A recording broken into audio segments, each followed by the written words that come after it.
فرزند زہرا یہ حالات برے ہیں۔ کاشانہ بصیرت ایک ایسا مکمل یوٹیوب چینل جس پر محروم بصارت کے لیے بالخصوص اور تمام افراد کے لیے بالعموم سینکڑوں کی تعداد میں اسلامی کتب دستیاب ہیں۔ لہذا گزارش ہے کہ آپ اپنی ذمہ داری نبھاتے ہوئے کاشانہ بصیرت کو سبسکرائب کرنے کے ساتھ ساتھ بیل آئیکن کو پریس کیجیے تاکہ آپ علم کے حصول کے ساتھ ساتھ مذہب اہل بیت کی اشاعت میں بھی اہم کردار ادا کرتے رہیں۔ کاشانہ بصیرت۔ فرزند زہرا یہ حالات برے ہیں۔ بسم اللہ الرحمن الرحیم۔ السلام علیکم۔ یہ کتاب آپ کے لیے کاشانہ بصیرت کی یوٹیوب چینل کی جانب سے ریکارڈ کی جا رہی ہے۔ نام کتاب حضرت صدیقہ طاہرہ سلام اللہ علیہا، تالیف حضرت علامہ عبدالحسین امینی نجفی۔ اب ہم کتاب کا پارٹ نمبر 8 پڑھیں گے۔ چوتھا باب جناب فاطمہ کے فضائل و مناقب، صفحہ نمبر 85۔ نمبر 4 صدیقہ طاہرہ محدثہ ہیں۔ کریم رسول اعظم حضرت فاطمہ زہرا محدثہ تھیں۔ جناب سلمان فارسی بھی محدث تھے۔ جی ہاں، عطرت رسول کے تمام ائمہ محدث ہیں، لیکن ہر محدث امام نہیں ہوتا، اور محدث اس کو کہتے ہیں جس کے پاس ان 3 راستوں کے ذریعے مختلف اشیاء کا علم ہوتا ہے جنہیں احادیث میں بیان کیا گیا ہے۔ یا محدث اس شخص کو کہتے ہیں جس کے ظرف وجود میں مبدع اعلیٰ سے الہام و مکاشفے کی صورت میں علم عطا ہوتا ہے۔ یہ دوسرے افراد جن حقائق سے محروم ہوتے ہیں وہ اس محدث کے قلب میں داخل کر دیا جاتا ہے۔ لہذا تمام مسلمانوں کا اجماع ہے کہ اس امت میں بعض لوگ اس خصوصیت کے حامل تھے، ہاں ان کے تعین و تشخیص میں اختلاف ہے۔ شیعہ امیر المومنین اور ائمہ کو محدث سمجھتے ہیں، اور اہل سنت عمر بن خطاب کو محدثین میں شمار کرتے ہیں۔ یہاں دونوں فرقوں کی روایات کے بعض نمونے پیش نظر ہیں۔ روایت اہل سنت: بخاری نے باب مناقب عمر بن خطاب میں ابو ہریرہ سے اور انہوں نے رسول خدا صلی اللہ علیہ وسلم سے روایت کی ہے۔ بعض ایسے لوگ تھے جو انبیاء نہ ہونے کے باوجود بھی ملائکہ سے باتیں کرتے تھے۔ اگر اس امت میں بھی کوئی ہوتا تو وہ عمر ہوتے۔ کتاب کا حوالہ ہے صحیح بخاری جلد نمبر 2 صفحہ نمبر 94، جلد نمبر 3 صفحہ نمبر 1349۔ قسطلانی لکھتے ہیں حضرت کا کلام فن یکن تردید کے لیے نہیں ہے بلکہ تاکید کے لیے، جیسے آپ کا یہ قول اگر میرا کوئی دوست ہے تو فلاں شخص ہے، اس لیے کہ آپ کا مقصد یہ ہے کہ یہ شخص کمال صداقت سے مخصوص ہے، یہ نہ کہ آپ یہ کہنا چاہتے ہوں میرا کوئی دوست ہی نہیں۔ جب یہ ثابت ہو گیا کہ سابقہ امت میں جن کی فضیلت اس امت سے کم تھی محدث موجود تھے، تو پھر اس امت میں بھی ایسے افراد کا وجود لازمی اور مناسب ہے۔ کتاب کا حوالہ ہے ارشاد الساری شرح صحیح بخاری جلد نمبر 6 صفحہ نمبر 99۔ بخاری حدیث غار کے بعد ابو ہریرہ سے مرفوعاً نقل کرتے ہیں، بے شک سابقہ امتوں میں محدث افراد تھے، اگر میری امت میں بھی کوئی ایسا ہے تو وہ عمر بن خطاب ہیں۔ کتاب کا حوالہ ہے صحیح بخاری جلد نمبر 2 صفحہ نمبر 171، جلد نمبر 3 صفحہ نمبر 1279، حوالہ نمبر 2282۔ قسطلانی اس حدیث کی شرح میں لکھتے ہیں، مؤلف کہتا ہے محدث وہ ہے جو پیغمبر نہ ہو لیکن اپنی زبان پر صحیح نظریہ جاری کرے، اور خطابی کا کہنا ہے کہ جس کے ظرف وجود میں مطلب علم ڈال دیا گیا ہو، وہ جو خیال کرتا ہے اس کا خیال صحیح ہوتا ہے، جو اس کے ذہن میں آتا ہے وہی واقع ہوتا ہے۔ یہ اولیاء کے منازل کے بعد کی منزل ہے۔ کتاب کا حوالہ ہے ارشاد الساری جلد نمبر 5 صفحہ نمبر 431، جلد نمبر 7 صفحہ نمبر 482، حوالہ نمبر 3469۔ قسطلانی نے رسول خدا صلی اللہ علیہ وسلم کے قول ان کان فی امتی کے متعلق لکھا ہے۔ حضرت نے جملہ توقع اور انتظار کی شکل میں بیان فرمایا، گویا آپ اس کے وقوع سے مطلع نہیں تھے۔ کتاب کا حوالہ ہے اس جملے اور اس جملے میں جس میں اس نے کہا کہ ان تاکید کے لیے ہے، تردید کے لیے نہیں ہے، کتنا تناقض پایا جاتا ہے۔ لیکن یہ واقعہ رونما ہوا، اس سلسلے میں واقع یا سائرۃ الجبل اور دوسرے واقعات مشہور ہیں۔ کتاب کا حوالہ ہے، بیان کیا جاتا ہے کہ جمعے کے دن عمر ممبر پر خطبہ دے رہے تھے، اسی وقت ذہن میں آیا اور مکاشفے کی کیفیت طاری ہوئی کہ ساریہ کی قیادت و سرداری میں فارس کی جانب روانہ کیے گئے لشکر سے ایک درے میں مڑ بھیڑ ہوئی تھی اور وہ شکست کھانا ہی چاہتے ہیں، حالانکہ نزدیکی ایک پہاڑ ہے، اگر وہ اس میں پناہ گزین ہو جائیں تو شکست سے نجات حاصل کر سکتے ہیں۔ اسی لیے عمر نے اثناء خطبہ میں چلا کر ساریہ کو اس پہاڑ کی طرف متوجہ کیا، اور خداوند عالم نے عمر کی آواز کو فارس میں موجود ساریہ کے کانوں تک پہنچایا، چنانچہ اس نے اپنے لشکر کو اس پہاڑ کی طرف موڑ دیا، جس سے وہ دشمنوں پر کامیاب ہوئے۔ ملاحظہ کریں کشف الخفا عجولی جلد نمبر 2 صفحہ نمبر 380 381، تخلیص الغدیر بحث مناقب عمر صفحہ نمبر 734 پر بیان کیا گیا کہ یہ واقعہ یا سائرۃ الجبل جعلی اور جھوٹا ہے۔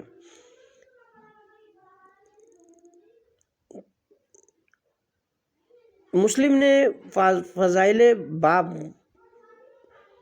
باب فضائل عمر میں عائشہ سے روایت کی کہ رسول خدا صلی اللہ علیہ وسلم نے فرمایا، تم سے قبل امتوں میں محدث افراد تھے، لیکن اگر میری امت میں بھی کوئی ہے تو وہ عمر ہے، عمر بن خطاب ہے۔ کتاب کا حوالہ ہے صحیح مسلم جلد نمبر 5 صفحہ نمبر 16، کتاب فضائل الصحابہ۔ ابن وہب کہتے ہیں کہ محدث یعنی جس پر الہام ہوتا ہے۔ اگر کوئی کتب سیر کا مطالعہ کرے تو معلوم ہوگا کہ بہت سے ایسے افراد تھے جن سے فرشتوں نے گفتگو کی ہے، ان میں بعض یہ ہیں۔ نمبر 1، عمران بن حسین خزائی، متوفی سن 52 ہجری، کتاب کا حوالہ ہے الاستیاب جلد نمبر 2 صفحہ نمبر 455، القسم الثالث نمبر 1208 1969۔ نمبر 2، ابو معلی صالح، متوفی 427 ہجری، کتاب کا حوالہ ہے البدایہ والنہایہ جلد نمبر 12 صفحہ نمبر 163، جلد نمبر 12 صفحہ نمبر 200، حوادث 496 ہجری۔ نمبر 3، ابو عثمان مغربی، کتاب کا حوالہ ہے تاریخ بغداد جلد نمبر 9 صفحہ نمبر 113۔ حوریہ کے ساتھ ابو یحییٰ ناقد کا کلام بھی اسی سلسلے کی کڑی ہے۔ کتاب کا حوالہ ہے تاریخ بغداد جلد نمبر 8 صفحہ نمبر 462، نمبر 4577۔ روایت شیعہ سق الاسلام کلینی نے اصول کافی میں باب الفرق بین الرسول و نبی المحدث کے عنوان کے تحت 4 حدیثیں نقل کی ہیں۔ کتاب کا حوالہ ہے اصول کافی صفحہ نمبر 84، جلد نمبر 1 صفحہ نمبر 177۔ ان میں سے یہ ہیں: برید نے امام باقر اور امام جعفر صادق علیہ السلام سے خداوند عالم کے ارشاد، وما ارسلنا من قبل کا من رسول ولا نبی، کتاب کا حوالہ ہے سورہ حج آیت نمبر 52۔ ولا محدث کے متعلق نقل کیا ہے۔ برید کا بیان ہے، میں نے عرض کی قربان جاؤں ہم اس طرح تعویل نہیں کرتے۔ کتاب کا حوالہ ہے، اس سے قبل بیان کیا گیا کہ یہ ابن عباس کی قرأت ہے۔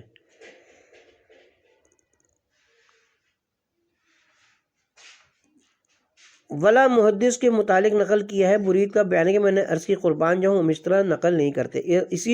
ایسی صورت میں رسول و نبی اور محدث کون ہے؟ فرمایا، رسول وہ ہے جس پر فرشتے ظاہر ہوتے ہیں اور اس سے گفتگو کرتے ہیں۔ نبی وہ ہے جو خواب میں فرشتوں کو دیکھتا ہے، ممکن ہے نبوت اور رسالت ایک ہی شخص میں جمع ہو جائے۔ اور محدث وہ ہے جو فرشتے کی آواز کو سنتا ہے لیکن اس کا چہرہ نہیں دیکھتا۔ میں نے عرض کی، خدا آپ کو سلامت رکھے، وہ کیسے سمجھ سکتا کہ خواب میں جس کا مشاہدہ کیا وہ حقیقت ہے اور فرشتے کی جانب سے ہے؟ فرمایا مدد کی جاتی ہے اور خدا اس کو توفیق دیتا ہے تاکہ اسے سمجھ سکے۔ بے شک خداوند عالم نے کتابوں کو تمہاری کتاب پر اور نبیوں کو تمہارے نبی پر ختم کر دیا ہے۔ دوسری حدیث میں بھی اسی طرح رسول اور نبی اور محدث کا فرق بیان کیا گیا ہے، اور دو دوسری حدیث بھی اسی طرح مروی ہیں، لیکن محدث کی جگہ امام مذکور ہے۔ کتاب کا حوالہ ہے اصول کافی، جلد نمبر 1 صفحہ نمبر 176 اور 271۔ نیز کلینی نے باب الائمہ محدثون مفہومون کے ذیل میں 5 حدیثیں نقل کی ہیں۔ پہلی حدیث حمران بن عین سے منقول ہے کہ امام باقر علیہ السلام نے فرمایا ان علیہ کان محدثنا، حضرت علی محدث تھے۔ دوسری حدیث کا خلاصہ یہ ہے ولا محدث، امیر المومنین علی اپنے قاتل کو پہچانتے تھے، نیز جن اہم امور کے متعلق لوگ گفتگو کرتے تھے ان سے بھی واقف تھے۔ خداوند عالم کے اس فرمان کے مطابق کہ ہم نے تم سے قبل کسی رسول، نبی اور محدث کو نہیں بھیجا ہے۔ کتاب کا حوالہ ہے اصول کافی، جلد نمبر 1 صفحہ نمبر 270۔ دوسری احادیث میں سے ایک کا متن یہ ہے محمد کے اوصیاء محدث ہیں۔ دوسری حدیث کا متن یہ ہے ائمہ طاہرین عالم، صادق، فہمیدہ اور محدث ہیں۔ کتاب کا حوالہ ہے ایزن یعنی اصول کافی، جلد نمبر 1 صفحہ نمبر 270۔ پانچویں حدیث میں محدث کا مطلب بیان کیا گیا کہ وہ فرشتے کی آواز کو سنتا ہے لیکن کسی کو دیکھتا نہیں۔ اس سلسلے میں ان متذکرہ احادیث کے علاوہ کوئی دوسری حدیث کتاب کافی میں مذکور نہیں ہے۔ شیخ الطائفہ نے امالی میں اپنی سند سے امام صادق علیہ السلام سے نقل کیا ہے علی محدث تھے، سلمان محدث تھے۔ راوی کا بیان ہے کہ میں نے پوچھا محدث کی علامت کیا ہے؟ فرمایا اس کے پاس فرشتہ آتا ہے اور اس کے قلب میں الہام کرتا ہے اور اس طرح۔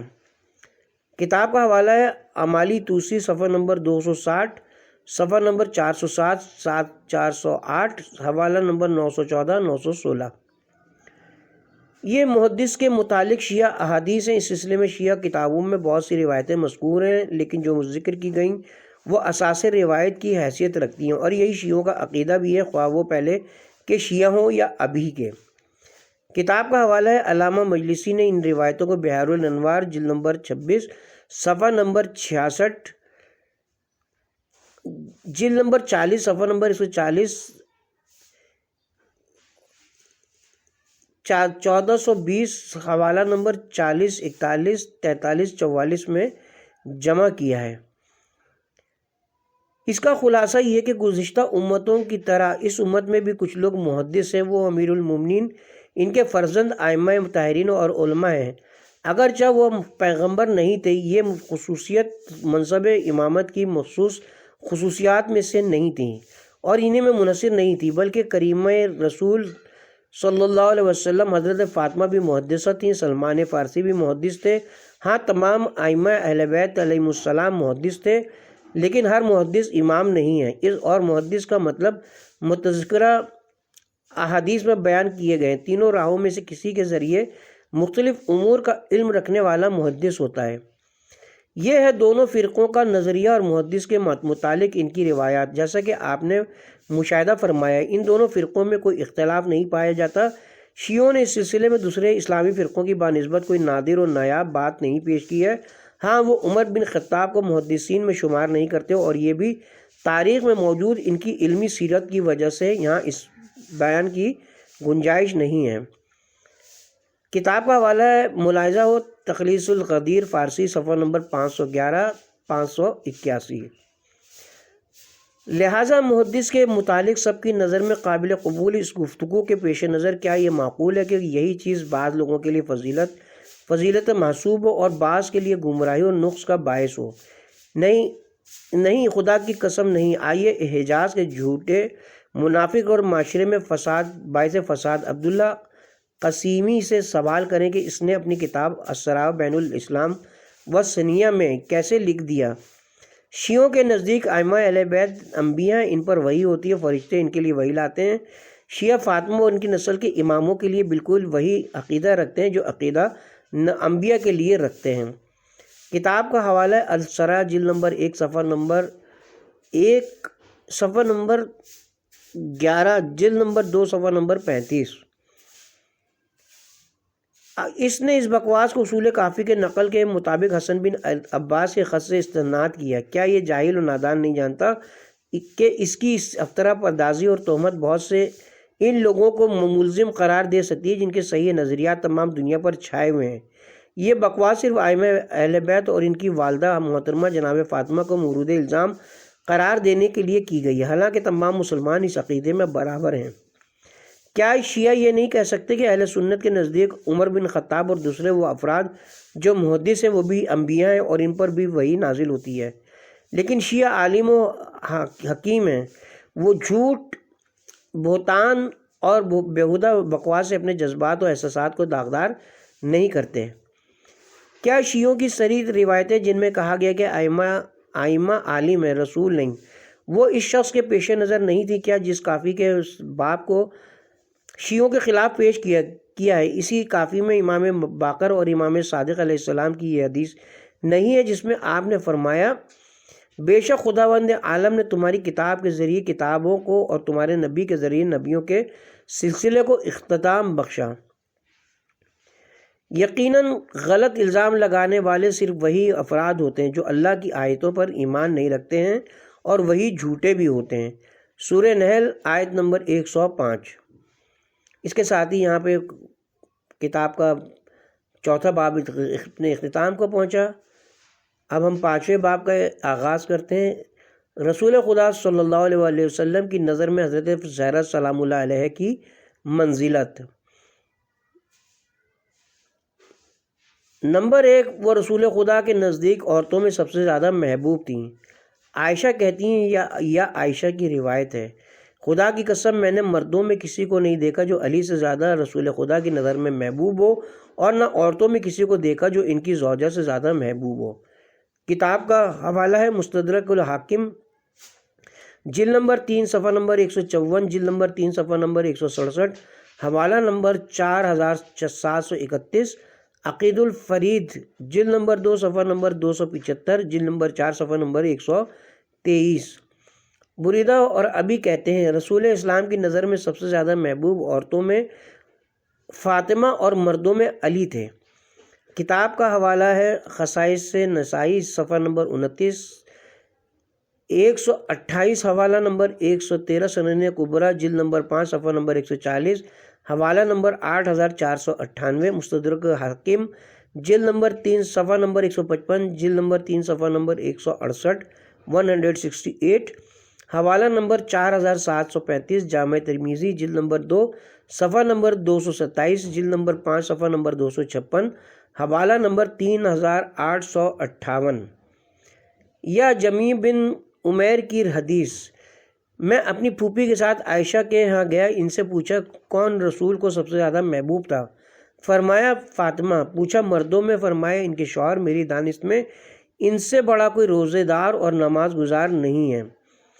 کتاب کا حوالہ ہے جامع ترمذی جلد نمبر 2 صفحہ نمبر 227، جلد نمبر 5 صفحہ نمبر 658، حوالہ نمبر 3874، مستدرک حاکم جلد نمبر 3 صفحہ نمبر 157، جلد نمبر 3 صفحہ نمبر 167، حوالہ نمبر 4731۔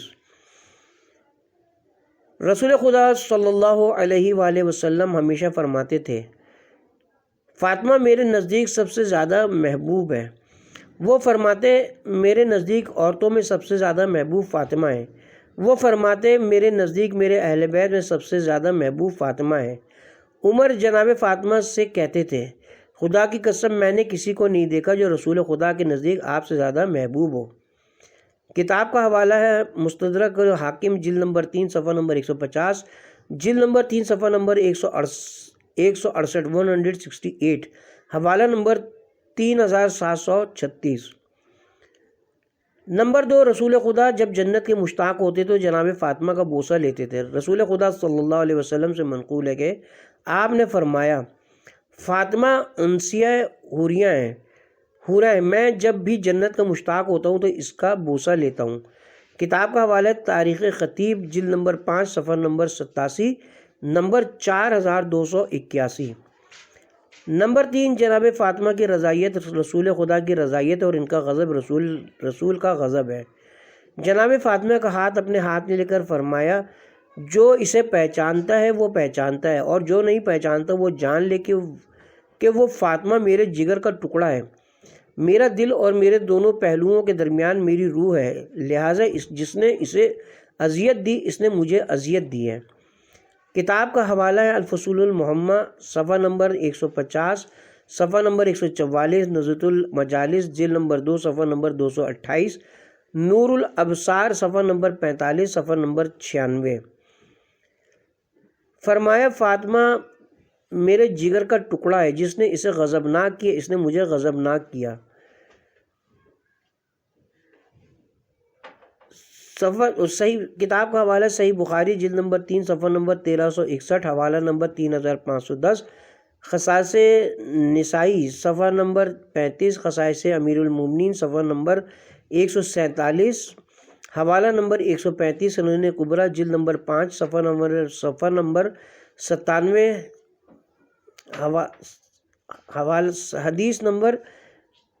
حوالہ نمبر 8371، کتاب المناقب۔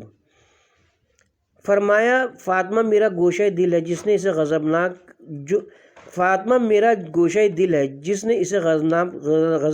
کیا اس نے مجھے غضبناک کیا، اور جس نے اسے خوشحال کیا اس نے مجھے خوشحال کیا۔ کتاب کا حوالہ ہے مسند احمد جلد نمبر 4 صفحہ نمبر 223-332، جلد نمبر 5 صفحہ نمبر 423، حوالہ نمبر 18428، صفحہ نمبر 435، حوالہ نمبر 18451، سوائق محرکہ صفحہ نمبر 112، صفحہ نمبر 188۔ ایک دردناک کلام پر ایک نظر۔ ہم خلیفہ کے دفاع میں ایسی کوئی بات نہیں کہہ سکتے جیسا ابن کثیر نے اپنی تاریخ میں کہا ہے۔ کتاب کا حوالہ ہے ملاحظہ اور اسی کتاب کا صفحہ نمبر 163۔ اس کے ساتھ ہی یہاں پہ کتاب کا 5واں باب اختتام کو پہنچا۔ آغاز ہوتا ہے 6واں باب امیر المومنین علیہ السلام کی ولایت اور بعد رسول ان پر ہونے والے مظالم کے سلسلے میں حضرت زہرا سلام اللہ علیہا کی حمایت۔ بنت رسول کا حدیث غدیر سے استدلال و احتجاج۔ شمس الدین ابو الخیر جزری دمشقی مقری شافعی نے اپنی کتاب اسنی المطالب، کتاب کا حوالہ ہے اسنی المطالب صفحہ نمبر 49، فی مناقب علی ابن ابی طالب، کتاب کا حوالہ اس حدیث کو سخاوی نے ازوال لمحہ جلد نمبر 9 صفحہ نمبر 256 نمبر 806 اور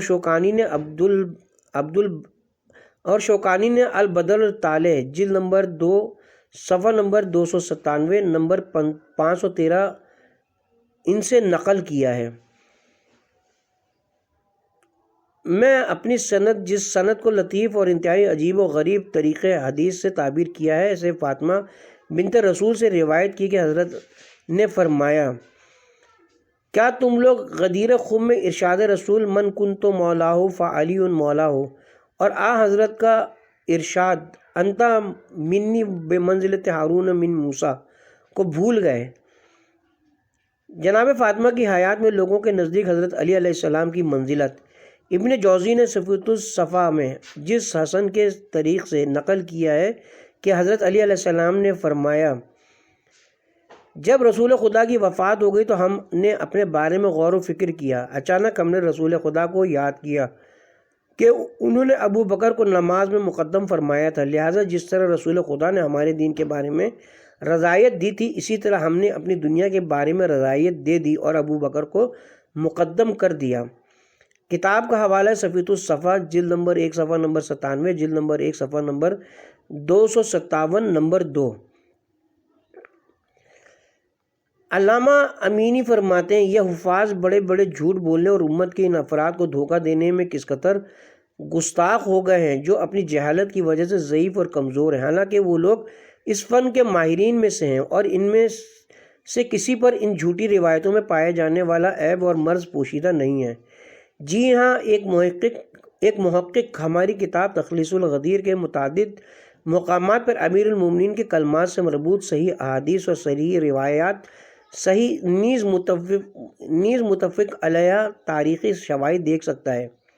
جو اس جھوٹ کی تکذیب کرتے ہیں، اس کلام اور ابو بکر کی بیعت کے سلسلے میں حضرت علی علیہ السلام کی مخالفت کے متعلق حفاظ و تاریخ نگاروں کے کلمات میں کتنا فرق ہے، جیسے قرطبی کا قول جنہوں نے المفہوم الشرح صحیح مسلم میں صحیح مسلم کی ایک حدیث اور اس عبارت کان للعلی من الناس جہت الحیات فاطمہ کے ضمن میں لکھا ہے۔ جہتا یعنی جاہو، حشم اور احترام۔ لوگ جناب فاطمہ کی حیات میں ان کی کرامت کی وجہ سے حضرت علی علیہ السلام کا احترام کرتے تھے، گویا جناب فاطمہ رسول خدا کی پارہ تن تھیں اور حضرت علی ان سے بہت زیادہ قریب تھے۔ جناب فاطمہ کی وفات ہو گئی اور حضرت علی نے ابو بکر کی بیعت نہیں کی تو لوگوں نے ان کا احترام کرنا چھوڑ دیا تاکہ لوگوں کے ساتھ وہ بھی داخل ہو جائیں اور ان کی جماعت کو پراگندہ نہ کریں۔ حضرت فاطمہ کی شہادت تک امیر المومنین علیہ السلام کا ابو بکر کی بیعت سے پرہیز صحیح بخاری کی کتاب مناقب میں محمد بن حنفیہ سے منقول ہے۔ میں نے اپنے والد سے پوچھا رسول خدا کے بعد بہترین انسان کون ہے؟ کہا ابو بکر۔ میں نے پوچھا ان کے بعد کون؟ کہا عمر۔ میں خوفزدہ ہوا کہ کہیں ان کے بعد عثمان کا نام نہ لے لیں۔ میں نے کہا ان کے بعد آپ بہترین انسان ہیں؟ کہا میں تو صرف مسلمانوں کے ایک فرد ہوں۔ کتاب کا حوالہ ہے صحیح بخاری جلد نمبر 5 صفحہ نمبر 249، جلد نمبر 3 صفحہ نمبر 1342، حوالہ نمبر 3468، 3468۔ تاریخ خطیب میں ہے۔ میں نے کہا والد گرامی رسول خدا کے بعد سب سے بہتر انسان کون ہے؟ فرمایا بیٹے کیا تم نہیں جانتے؟ میں نے عرض کیا نہیں۔ فرمایا ابو بکر ہے۔ میں نے پوچھا پھر کون ہے؟ فرمایا بیٹا کیا تم نہیں جانتے؟ میں نے عرض کیا نہیں۔ فرمایا عمر ہے۔ محمد حنفیہ کا بیان ہے کہ پھر میں نے ان پر سبقت کرتے ہوئے کہا والد گرامی پھر آپ تیسرے شخص ہیں۔ انہوں نے مجھ سے فرمایا بیٹے میں تو مسلمانوں کے ایک فرد ہوں، ان کا فائدہ میرا فائدہ اور ان کا نقصان میرا نقصان ہے۔ کتاب کا حوالہ ہے تاریخ بغداد جلد نمبر 13 صفحہ نمبر 432۔ علامہ امینی فرماتے ہیں یہ بخاری کی پہلی لرزش نہیں ہے۔ جو بھی امیر المومنین پر سبقت کا مظاہرہ کرنے والوں کے بارے میں حضرت کے عقیدہ و نظریے سے آگاہ ہے وہ شک نہیں کرے گا کہ حضرت سے جو بات منسوب کی گئی ہے وہ ایک عظیم بہتان ہے۔ ان کے فرزند حنفیہ ایسے نہیں کہ تمام حالات کے بعد ان افراد کے متعلق اپنے والد کے نظریے سے واقف نہ ہوں اور ان کے بارے میں سوال نہ کریں اور پھر اس بات سے خوفزدہ ہو جائیں کہ کہیں تیسری مرتبہ عثمان کا نام نہ لے لیں۔ وہ عثمان کو ان کے تمام تر ظاہری و باطنی عیوب کے ساتھ پہچانتے تھے اور جانتے تھے کہ عثمان بنی ابو عاص کی ان 30 فرزندوں میں سے ہے جن کے بارے میں رسول خدا سے صحیح حدیث مروی ہے۔ جب ابو العاص کے فرزند 30 تک پہنچ جائیں گے تو مال خدا کو اپنے درمیان پھرائیں گے، خدا کے بندوں کو غلام بنائیں گے اور دین خدا کو ہیلا و فریب کا ذریعہ قرار دیں گے۔ کتاب کا حوالہ ہے ملاحظہ و تخلیص الغدیر صفحہ نمبر 921۔ امیر المومنین علیہ السلام نے اپنے اس نظریے کو عثمان کے قتل کے دن اپنے فرزند حنفیہ سے اس وقت کیوں پوشیدہ رکھا جب وہ ان کی طرف جا کر ان کی مدد کرنا چاہتے تھے، لیکن ابو حنفیہ نے ان کے دونوں بازو، ان کے دونوں کفے دست یا پھر ان کی کمر کے دونوں طرف کے حصے کو پکڑا اور اس کام سے روکا۔ فرزند حنفیہ کا اس بات سے جاہل رہنا بعید ہے جو رسول خدا سے ان کے والد گرامی کے بارے میں مروی کہ حضرت نے فرمایا بے شک وہ بہترین مخلوق، بہترین انسان، باقی ماندہ لوگوں میں بہترین شخص اور منتخب شدہ 2 افراد میں سے ایک ہے۔ محمد بن حنفیہ وہی ہیں جن کے پاس ایک شاعر نے یہ شعر پڑھا تم بعد رسول بہترین انسان کے فرزند ہو، اے فرزند علی آگے بڑھو، علی کی طرح کون ہے؟ کتاب کا حوالہ ہے طبقات ابن سعد جلد نمبر 5 صفحہ نمبر 79، جلد نمبر 5 صفحہ نمبر 107۔ حضرت علی علیہ السلام سے ایسی بات منسوب کرنا کیسے صحیح ہو سکتا ہے، جبکہ کئی طریق سے ان سے مروی ہے کہ انہوں نے فرمایا رسول خدا صلی اللہ علیہ وسلم نے میرے سینے پر ٹیک لگائے ہوئے فرمایا، اے علی، کیا تم نے ارشاد و خداوندی جو لوگ ایمان لائے اور جنہوں نے عمل صالح انجام دیا وہ بہترین مخلوق خدا ہیں کو نہیں سنا؟ اس آیت سے مراد تم اور تمہارے شیعہ ہیں۔ سورہ بینہ آیت نمبر 7۔ اور جابر سے منقول ہے، بے شک جب بھی علی تشریف لاتے تو اصحاب رسول کہتے تھے خیر البریہ، بہترین مخلوق تشریف لائے۔ کتاب کا حوالہ ہے ملاحظہ المناقب الخوارزمی، صفحہ نمبر 66، صفحہ نمبر 111، حوالہ نمبر 120، صفحہ نمبر 265، حوالہ نمبر 274۔ اگر امیر المومنین کا یہ عقیدہ تھا کہ ابو بکر بہترین انسان ہے تو پھر انہوں نے سید النساء جناب فاطمہ کی وفات تک بخاری کے نقل کے مطابق ابو بکر کی بیعت کیوں نہ کی؟ کتاب کا حوالہ ہے صحیح بخاری، جلد نمبر 4، صفحہ نمبر 1549، حوالہ نمبر 3998۔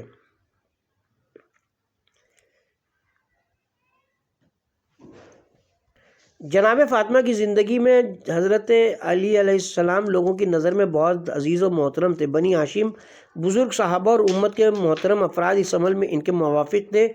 کیا ان میں سے کوئی ایسا نہیں تھا جو صدیق کی اس منزلت سے واقف ہو؟ حضرت علی راتوں رات صدیقہ طاہرہ کو اپنے کاندھے پر اٹھا کر انصار کی مجلسوں میں کیوں لے جاتے تھے اور جناب زہرا بہترین انسان کی بیعت کے لیے ان سے مدد کی درخواست کیوں فرما رہی تھیں؟ کتاب کا حوالہ ہے الامامہ و سیاسیہ، جلد نمبر 1، صفحہ نمبر 12، جلد نمبر 1، صفحہ نمبر 19۔ ثقیفہ اور اس کے بعد بھی لوگوں کو ابو بکر کی بیعت کی دعوت دیتے وقت اس بات کی طرف اشارہ کیوں نہ کیا گیا کہ وہ بہترین انسان ہے، بلکہ سب کی زبان پر یہ تھا کہ وہ سابق سن رسیدہ اور رسول خدا کی یار غار تھے اور ان سب کو دھونس دھمکی سے منوایا جا رہا تھا۔ کیا ان لوگوں نے ہماری بات پر غور نہیں کیا یا ان کے پاس کوئی چیز آ گئی ہے جو ان کے باپ دادا کے پاس بھی نہیں آئی تھی؟ سورہ مومنون آیت نمبر 67۔ اس کے ساتھ ہی یہاں پہ ہم کتاب کے پارٹ نمبر 8 کا اختتام کرتے ہیں اور پارٹ نمبر 9 میں جناب زہرا سلام اللہ علیہ کے خطبے پر ایک نظر ڈالیں گے۔